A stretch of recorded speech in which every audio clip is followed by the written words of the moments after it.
શ્રી ગણેશાય નમઃ.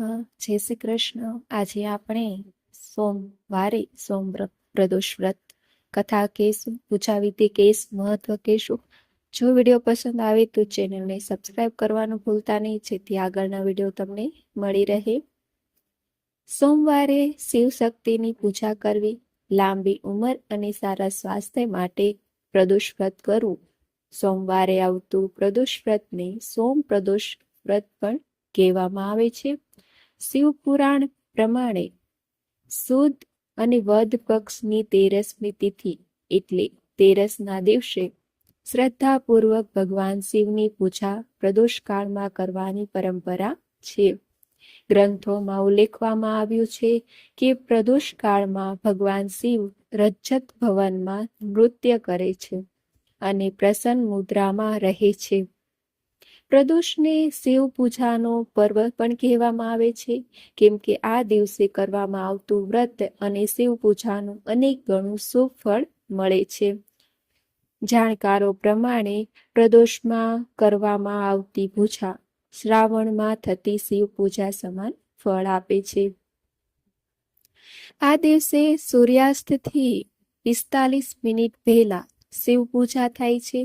અખંડ સૌભાગ્ય મેળવવાની કામના સાથે દેવી પાર્વતીની સુહાગરની સામગ્રી ચડાવવામાં આવે છે.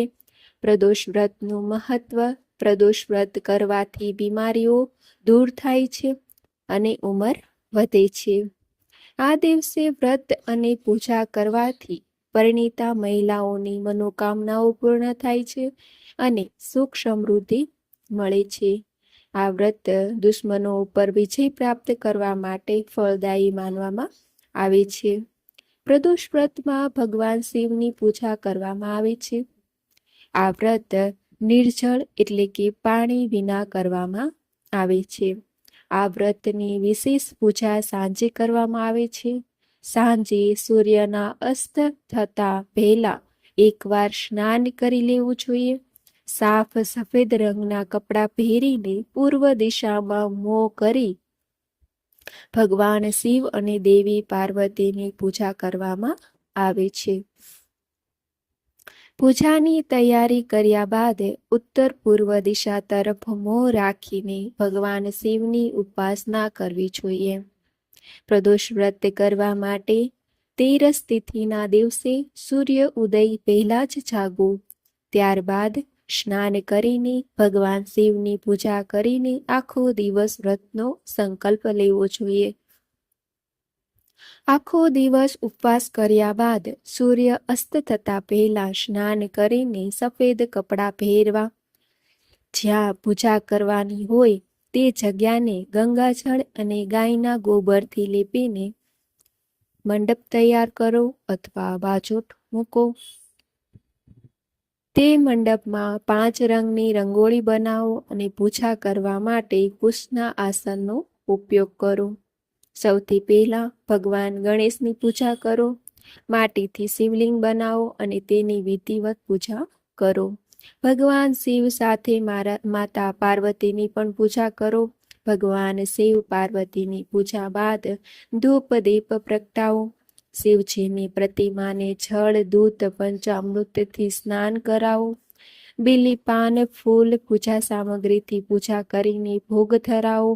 ભગવાન શિવની પૂજામાં બીલી પાન, ધતુરો, ફૂલ, મીઠાઈ, ફળનો ઉપયોગ કરો.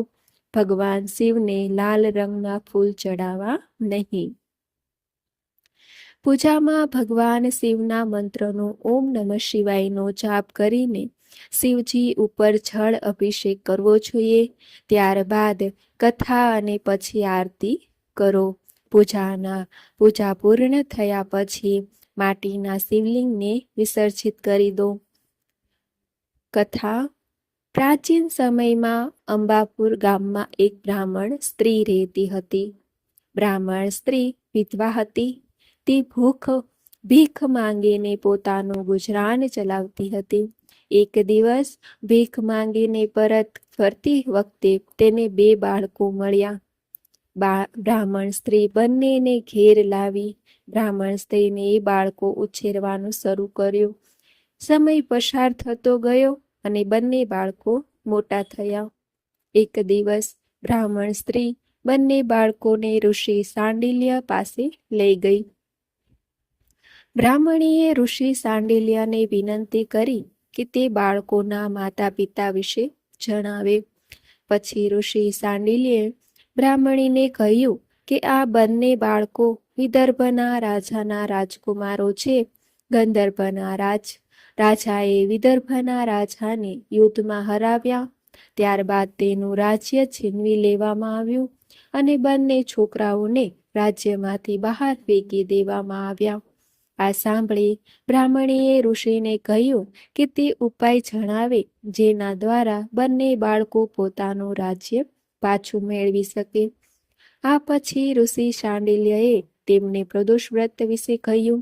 પછી બ્રાહ્મણો અને બંને કુમારોએ પ્રદોષ વ્રતનું પાલન કર્યું અને તે દિવસોમાં વિદર્ભ રાજાના મોટા રાજકુમાર અંશુમતી નામની એક છોકરીને મળ્યા.